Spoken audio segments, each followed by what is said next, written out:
আসসালামু আলাইকুম। আশা করি আল্লাহর রহমতে সবাই ভালো আছেন। আপনারা জানেন যারা আমাদের ভিডিও নিয়মিত দেখেন যে আমাদের একটা কচু ক্ষেতের প্রজেক্ট আছে, খুলনার লতিরাজ কচুর।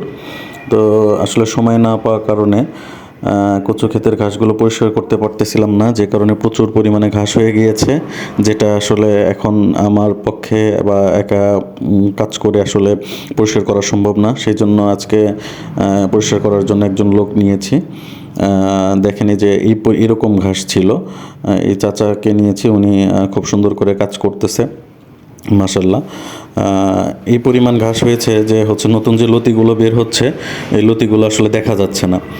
এই পাশটা মোটামুটি পরিষ্কার হয়েছে, আর এই পাশটা দেখেন একদম ঘাসে মনে হচ্ছে যে আমরা ঘাসই চাষ করতেছি। তো যাই হোক, চাচা ভালোই পরিষ্কার করতেছে মাশাল্লাহ। অর্ধেকটার মতো হয়ে গেছে। উনি সকাল 10টার দিকে আসছিল, টুকটুক করে করতেছে। আর আমি দেখার জন্য আসলাম যে কী অবস্থা, কতটুকু হইলো না হইলো। আর পাশাপাশি যে আমিও টুকটাক কিছু কাজ করতেছিলাম। লতি যেহেতু বের হচ্ছে, এখন এই ঘাসের মধ্যে সারও দিতে পারতেছি না আমরা, যে সারগুলো দেওয়া প্রয়োজন। আর সারগুলো না দিলে দেখা যাবে যে হয়তো বা লতির ভালো ফলনও পাবে না। আর সার দেখা যাবে ঘাসের মধ্যে সার দিলে গাছ পরিপূর্ণ সার বা ভিটামিনটা পাবে না। তো যে কারণে চাচ্ছিলাম যে দ্রুত পরিষ্কার করে, যেহেতু এই ক্ষেত্রটাতে আমি আর আমার ছোট ভাই দুজনেই পরিশ্রম করি। শুধুমাত্র শুরুতে এক চাচাকে নিয়ে উনি পরিষ্কার করে জমিটা প্রস্তুত করে দিয়েছিল, তারপর থেকে সব কাজ আমরা দুজনেই করেছি।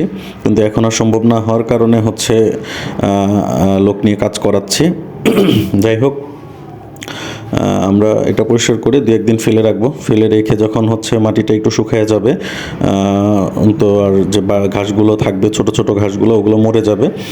তখন আমরা ওই ঘাসগুলো পরিষ্কার করে ফেলাবো। পরিষ্কার করে এখানে দিয়ে দিব, পানি দিয়ে সার দিয়ে দিব। আর এখানে জমি কিন্তু খুব বেশি না, দেখেন অলরেডি মোটামুটি পরিষ্কার করা শেষের দিকে। 2 শতাংশের মতো জমি আছে আমাদের। টোটাল চারা আছে আপনার 200-র কাছাকাছি। আর আমিও চাচার সাথে একটু হেল্প করলাম। চাচা ঘাসগুলো উঠায় রাখতেছিল মাঝখান দিয়ে, আমি সেগুলো ক্ষেতের বাইরে ফালাই দিলাম।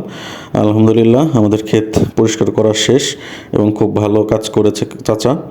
তো আপনাদের সবাইকে অসংখ্য ধন্যবাদ।